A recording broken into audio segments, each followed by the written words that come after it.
And now let's get the latest from the Great Hall of the People. Chinese lawmakers have just passed a report on the implementation of the 2015 Plan for National Economy and Social Development and the 2016 Draft Plan. And to get more discussion, let's turn back to our studio guests, Professor Zhang Lingfen and Mr. Wuttke. Let's talk more about this 13th five-year plan, which is a blueprint for China's economic and social development in the next 5 years. Gentlemen, do you think that we are on track to realize these goals? I think this particular five-year plan is just starting. So this is now just entered the second year. So we need to see. But I think this particular five-year plan, despite it still has a kind of a tentative image of an old planned economy, I think sometimes you feel that an open, free economy sometimes doesn't really sit that well with a traditional planning model of a five-year plan. But I think this is China. I think China is still in the process of evolving and transition. So my understanding and my feeling is that the government has clearly place emphasis on issues which matters to everybody's daily life, be it medical insurance, be it education. And I think the major target is about doubling income from the level of 2010 to the level of 2020. I really feel that this is going to be a very tough task. I think China will have to maintain at least 6.5 GDP growth in order to achieve doubling the GDP incomes. Certainly this is the aim that the government has been setting for itself. So I think it has to mobilize the resources and also all the things they have in order to achieve that. Right. And Mr. Wuttke, what do you see are the most important tasks in the 13th five-year plan? Well, the film has shown very nicely that to us in European business here based in China, what really matters is the emission data, for example. Carbon dioxide goes down by 20-something percentage. That means that we can engage more with companies that have to fulfill this. Some of us are producing in areas where we then have to see, what will it cost us, what do we have to invest. But it's good for the country to have these kind of targets. The water consumption target is vital for China because in the north you're lacking water and the quality of the water is challenged. So this is the data that actually is really valid for us, and I think it's good to have a plan in order to benchmark this. Again, I challenge the range of 6.5 to 7%, but these kind of key indicators are extremely vital for us to understand business, where the country is going, and what possibilities there are. And of course, the education part, the high school emphasis is vital because the economy is reaching a very complex, very different scale, and with services you need a different skill set in people. So it's a unique thing. It's the only country that ever entered into a 13th five-year plan. Many countries don't call it a five-year plan. They call it coalition agreement or they call it a government outline. It's important to have that. But they all have their directions for future policies. But other countries have these directions. China just has this knack of going into more details and having more firm data set in there. And it's a stronger emphasis on the visible hand of the government and less sort of what we sometimes hope, the invisible market forces. Right. So I would really want to see the government to play a more visible hand in dealing with the emission issues and the environment-related issues. I think it's really hard to keep this balance, the invisible hand and the visible hand. I remember in the late 90s when I come back to China to cover the China story. At that time, I think you can see clearly there's no coherent what I call the consensus between scientists or specialists in the government. Now the consensus are clear there. I think both the government and the public and the market and the business sector all feel the need to secure China and improve in China's environment. But whether China can actually allocate more resources and also get more tech knowledge, for countries like Germany have a very, very high, I think, record in terms of clean tech knowledge, really to make a big difference. I feel that during these particular 2 sessions, I think Beijing's air quality wasn't particularly blue. So I really feel that the deputies will feel even have more incentives to actually to push the issue to the government, saying, okay, do more and do better. And gentlemen, let me just interrupt you there and get the latest from the National People's Congress. The NPC has just passed a report on the implementation of the central and local budgets in 2015 and the draft for 2016. And lawmakers also passed the country's first charity law. And gentlemen, let's continue our discussion here. You mentioned that this 5-year plan, the 13th 5-year plan, looks like a sign of the planned economy. But China really needs this plan to try to manage the transition from an export-driven economy to one that's more based on consumption and services. So how important is this new model to our economy? How does it shape the future? I think you know, as I mentioned earlier, I think there's no doubt China is in a process of transition. So you will be able to find a good mix of something which is pretty old-fashioned, and something new. I think it's quite understandable. But one thing which we have seen in recent years, you know, for sectors where the government certainly have a very clear, visible hand. For example, like the solar industry in China, I think the central government and local government go extra length in planning, and even in terms of channeling the capital and the finance. In the end, the result is not that great. So that actually gives us the reminder. I think the government really need to know where to extend the hand and where to stop. So I think that's important. And now China's economy is really facing this downward pressure, and adding to the complexity of the problem is the extreme volatility of the Chinese stock market. Do you feel that there's enough confidence from the government to really make things better? Well, the stock market has been always disconnected from the real economy. I mean, you have China growing for 10% for 10, 20 years, and the stock market in most cases was flat, like Nebraska. And then you had this spike in 2007, 2008, and it was more a hype. And it came down again, and unfortunately we had the similar hype end of 14, beginning of 15, leading to the crash in June last year. Again, I think there's a lot of policy needed in order to regain the confidence of the market that this is not just insider trading, this is not just sort of for the people to gamble. It's a valid vehicle in order to put the money from the depositor into the real economy. And this nexus has been broken. The government put a couple of very able people in the new position in order to steer that. Let's be patient about this. But it is a vital instrument that has been damaged quite a bit. Public has lost confidence in there. I'm sure it's going to come back. Again, the veto of these people now in charge is already indicating that they're moving more towards stronger transparencies, greater accountability. But again, it's not going to happen this year or next year. It might actually take longer, but hopefully it's going to happen.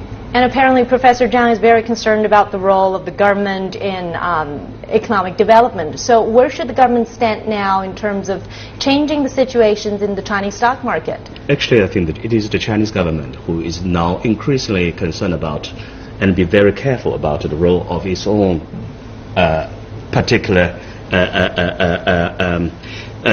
function. So I think, you know, in the past few years that almost each and every year in Premier's working report, you will see passages which is still indicating that China must let the market to play a more important role. And also the government has to function in area which government is due for its responsibility. But other than that, I think, you know, it's really need to make sure that sometimes the market is more powerful, the market is more precise, and the market is more effective. Well, let's also talk about innovation, which is another buzzword in the 13th 5-year plan. I mean, scientific advancement have contributed greatly, significantly to China's economic growth, and now the government hopes that technological innovation could help address new problems. So what are the immediate problems you think that the advancement of science and technology could help in China's development? Well, it's interesting that innovation is, again, actually sort of a repeat story in most of the 5-year plans and is on the buzzword of government officials, not only in China, everywhere. We have a Germany 4.0, China has 2025. It's something that, of course, concerns everybody because innovation means you stay in the marketplace, you're going to be competitive. But I think competition is an underutilized word in this context. Innovation, at least in developed countries, comes from competition and not at throwing money at institutes or companies. And competition needs a regulatory strong environment that sets by the government strong IPR laws, strong implementation, safeguarding Chinese innovators from copycats.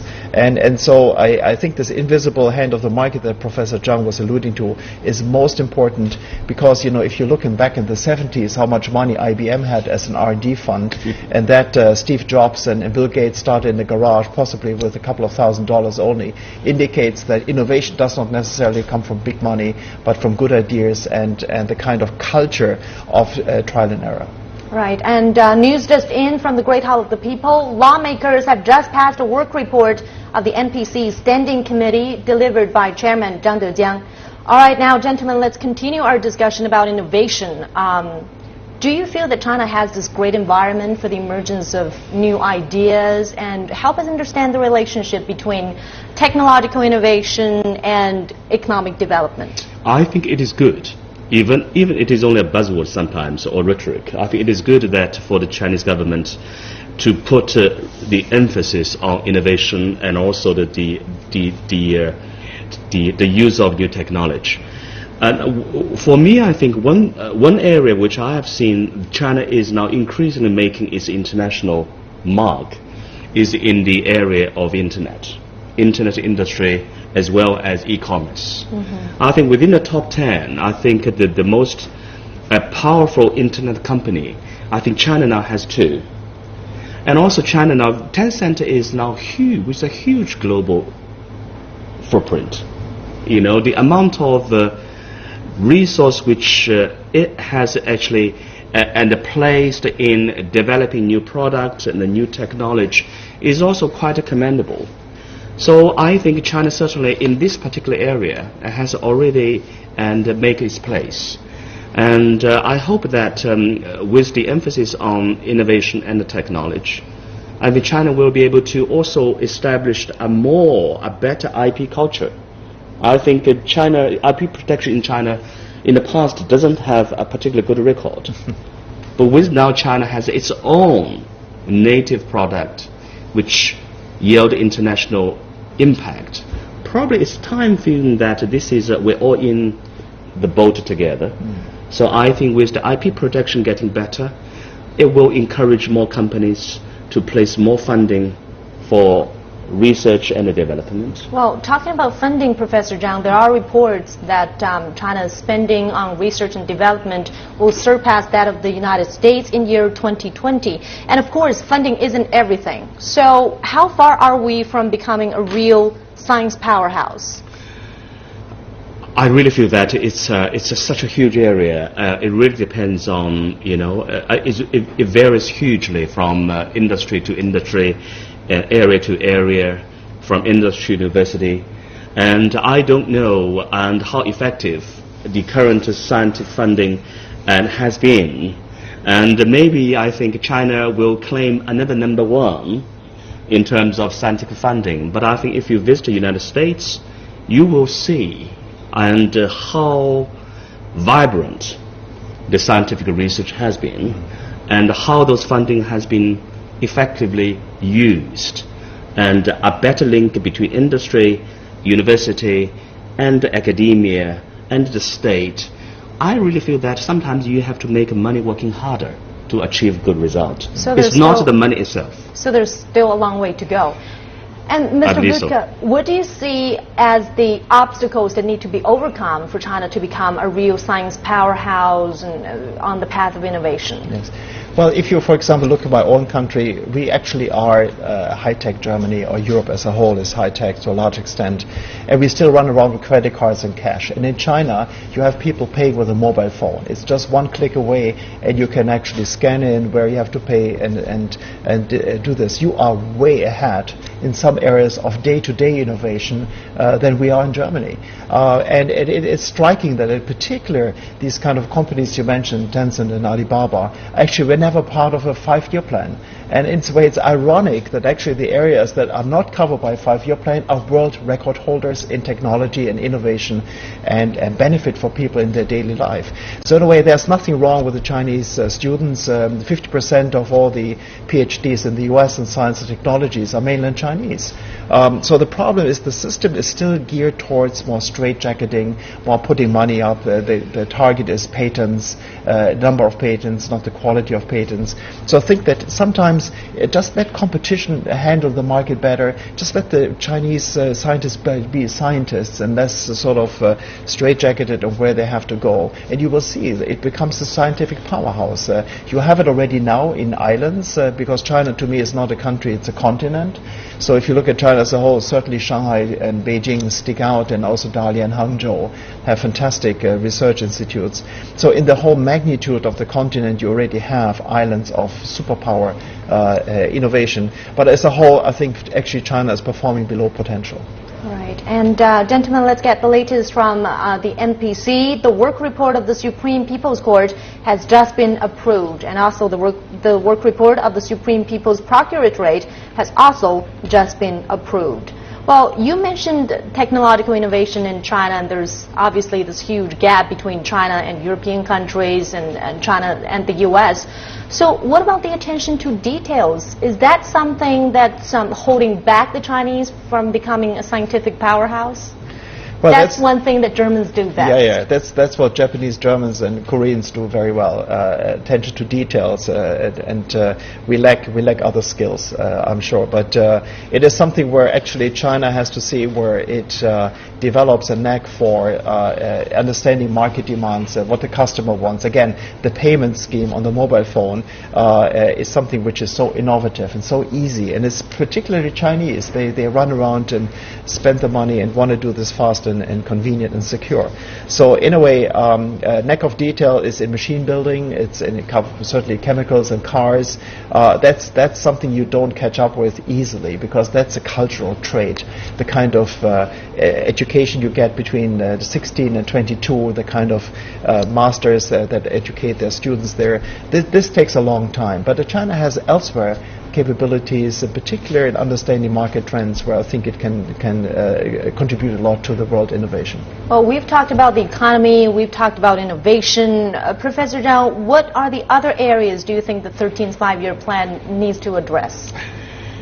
I think when you mention the word about paying attention to detail, and I just smiled because I was born and brought up in China. I really feel, I think China has gone such a long way in such a short period of time. So I still remember, soon after the Cultural Revolution ended, China really can't afford to be slow.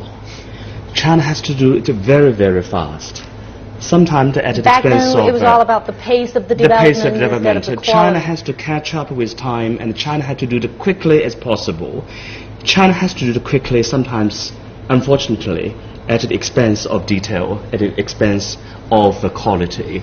But probably now, 3 decades on, this is time for China as a nation, as a people, to slightly to change the mindset, saying that, okay, more or less now we are where we're now.